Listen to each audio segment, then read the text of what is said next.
राधे राधे, जय श्री कृष्णा। प्रिय भक्तों, आप सभी को राधा अष्टमी की हार्दिक शुभकामनाएं हैं। आज मैं आप सभी को एक ऐसी अद्भुत कथा सुनाने जा रही हूँ जो राधा रानी नाम की कथा है।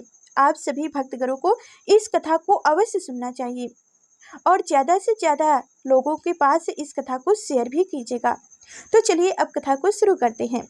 एक बार एक व्यक्ति था, वह एक संत जी के पास गया और कहता है कि संत जी, मेरा एक बेटा है, वह ना तो पूजा पाठ करता है और ना ही भगवान का नाम लेता है। आप कुछ ऐसा कीजिए कि उसका मन भगवान में लग जाए। संत जी कहते हैं, ठीक है बेटा, एक दिन तू उसे मेरे पास लेके आ जा। अगले दिन वह व्यक्ति अपने बेटे को लेकर संत जी के पास गया। अब संत जी उनके बेटे से कहते हैं, बेटा बोलो राधे राधे। बेटा कहता है, मैं क्यों कहूँ। संत जी कहते हैं, बेटा बोलो राधे राधे। वो इसी तरह से मना करता रहा और अंत तक उसने यही कहा कि मैं क्यों कहूँ राधे राधे।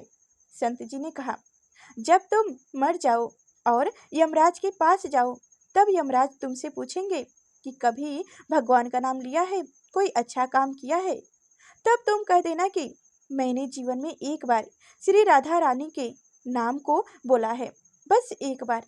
इतना बताकर वह चले गए। समय व्यतीत हुआ और एक दिन वह मर गया। यमराज के पास पहुंचा। यमराज ने पूछे, कभी कोई अच्छा काम किया है। उसने कहा, हाँ महाराज, मैंने जीवन में एक बार श्री राधा रानी के नाम को बोला है, आप उसकी महिमा बताइए। यमराज सोचने लगे कि एक बार नाम की महिमा क्या होगी, इसका तो मुझे भी नहीं पता है। यम बोले, चलो इंद्र के पास, वही बताएंगे।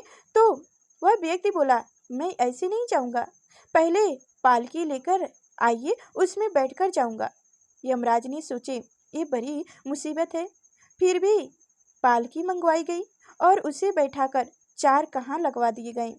वो बोला, यमराज जी, सबसे आगे वाले कहार को हटाकर उसकी जगह आप लग जाइए। यमराज जी ने ऐसा ही किए।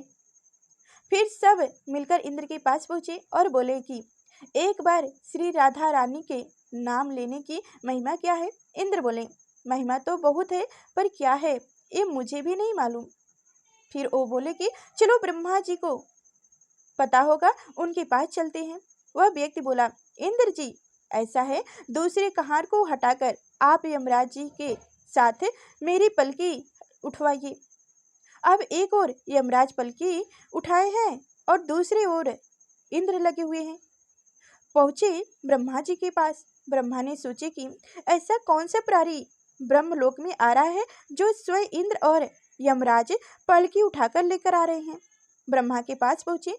सभी ने पूछा कि एक बार श्री राधा रानी के नाम लेने की महिमा क्या है। ब्रह्मा जी बोले, महिमा तो बहुत है, पर वास्तविक क्या है ये मुझे भी नहीं पता, लेकिन हाँ, भगवान शिव को जरूर पता होगा।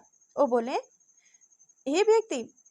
तब वह व्यक्ति बोला कि तीसरे कहार को हटवाइए और उसकी जगह ब्रह्मा जी आप लग जाइए। अब क्या करते, महिमा तो जाननी थी।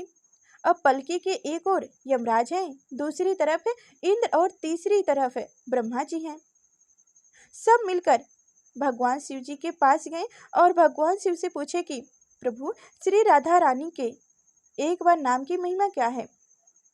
केवल एक बार नाम लेने की महिमा आप कृपा करके बताइए। भगवान शिव बोले कि मुझे भी नहीं पता, लेकिन भगवान विष्णु को जरूर पता होगा। वो व्यक्ति शिव जी से बोले कि अब आप भी पलकी उठाने में लग जाइए। इस प्रकार ब्रह्मा, शिव, यमराज और इंद्र चारों उस व्यक्ति की पलकी उठाने में लग गए और विष्णु जी के लोक पहुंचे। विष्णु जी पूछे कि एक बार श्री राधा रानी के नाम लेने की महिमा क्या है। विष्णु जी बोले, अरे, जिसकी पालकी को स्वयं मृत का राजा यमराज, स्वर्ग का राजा इंद्र, ब्रह्म लोक के राजा ब्रह्मा और साक्षात भगवान शिव उठाकर लेकर आ रहे हो, इससे बड़ी महिमा क्या होगी। जब सिर्फ एक बार श्री राधा रानी का नाम लेने के कारण आपने इनको पलकी में उठाकर ही लेकर आ रहे हैं, तो अब ये मेरे गोद में बैठने का अधिकारी हो गए हैं। भगवान श्री कृष्ण ने स्वयं कहे हैं कि जो केवल राम बोलते हैं तो मैं सब काम छोड़कर खड़ा हो जाता हूँ, और जैसे ही कोई धा शब्द का उच्चारण करता है तो मैं उसकी ओर दौड़ने लगता हूँ, उसे अपने गोद में भर लेता हूँ। बोलो राधे राधे। तो प्रिय भक्तगणों, इस तरह से आप सभी भक्तगणों दिन भर में कभी कभार राधे राधे नाम का जप कर लिया करिए। तो अब सुनिए बरसाने के एक संत की कथा। एक संत बरसाने में रहते थे और हर रोज सुबह उठकर यमुना जी में स्नान करके राधा जी के दर्शन करने जाया करते थे। यह नियम हर रोज का था। जब तक राधा रानी के दर्शन नहीं कर लेते तब तक जल भी ग्रहण नहीं करते थे। दर्शन करते करते करीबन उनकी उम्र 80 वर्ष की हो गई। आज सुबह उठकर रोज की तरह उठे और यमुना में स्नान किए और राधा रानी के दर्शन को चले गए। मंदिर के पट खुले और राधा रानी के दर्शन करने लगे। दर्शन करते करते संत के मन में भाव आया कि मुझे राधा रानी के दर्शन करते करते आज 80 वर्ष हो गई है, लेकिन मैंने आज तक राधा रानी को कोई भी वस्त्र नहीं चढ़ाया।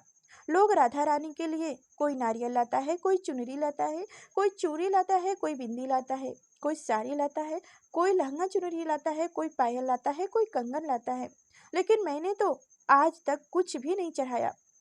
यह विचार संत जी के मन में आया कि जब सभी मेरे राधा रानी के लिए कुछ न कुछ लेकर आते हैं तो मैं भी अपनी राधा रानी के लिए कुछ न कुछ लेकर जरूर आऊंगा, लेकिन क्या लाऊं जिससे मेरी राधा रानी खुश हो जाए। तो संत जी यह सोचकर अपनी कुटिया में आ गए। सारी रात सोचते सोचते सुबह हो गई। उठ करके स्नान किए और आज अपनी कुटिया में ही राधा रानी के दर्शन पूजन किए।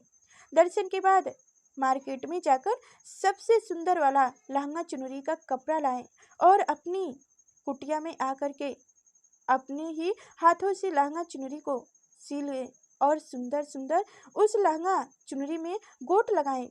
जब पूरी तरह से लहंगा चुनरी को तैयार कर लिए तो मन में सोचे कि इस लहंगा चुनरी को अपनी राधा रानी को पहनाऊंगा तो बहुत ही सुंदर मेरी राधा रानी लगेगी। यह सोच करके आज संत जी उस लहंगा चुनरी को लेकर राधा रानी के मंदिर को चले। मंदिर की सीढ़ियां चढ़ने लगे और अपने मन में सोच रहे हैं कि आज मेरे हाथों के बनाए हुए लहंगा चुनरी राधा रानी को पहनाऊंगा तो मेरी लाडली खूब सुंदर लगेगी। यह सोचकर जा ही रहे थे, इतने में एक बरसाना की लड़की लाली आई और बाबा से कहती है, बाबा आज बहुत ही खुश हो, क्या बात है बाबा बताओ ना। तो बाबा ने कहे कि लाली आज मैं बहुत खुश हूँ, आज मैं अपने हाथों से राधा रानी के लिए लहंगा चुनरी बनाया है। इस लहंगा चुनरी को राधा रानी जी को पहनाऊंगा और मेरी राधा रानी बहुत सुंदर दिखेगी। उस लाली ने कहा, बाबा मुझे भी दिखाइए ना, आपने लहंगा चुनरी कैसी बनाई है। लहंगा चुनरी को देखकर वो लड़की बोली, अरे बाबा राधा रानी के पास तो बहुत सारी पोशाक हैं, तो ये मुझे दे दो ना। तो महात्मा बोले कि बेटी तुमको मैं दूसरी बाजार से दिलवा दूंगा, ये तो मैं अपने हाथ से बनाकर राधा रानी के लिए लेकर जा रहा हूँ, तुमको और कोई दूसरा दिला दूंगा। लेकिन उस छोटी सी बालक ने उस महात्मा का दुपट्टा पकड़ लिया, बाबा ये मुझे दे दो।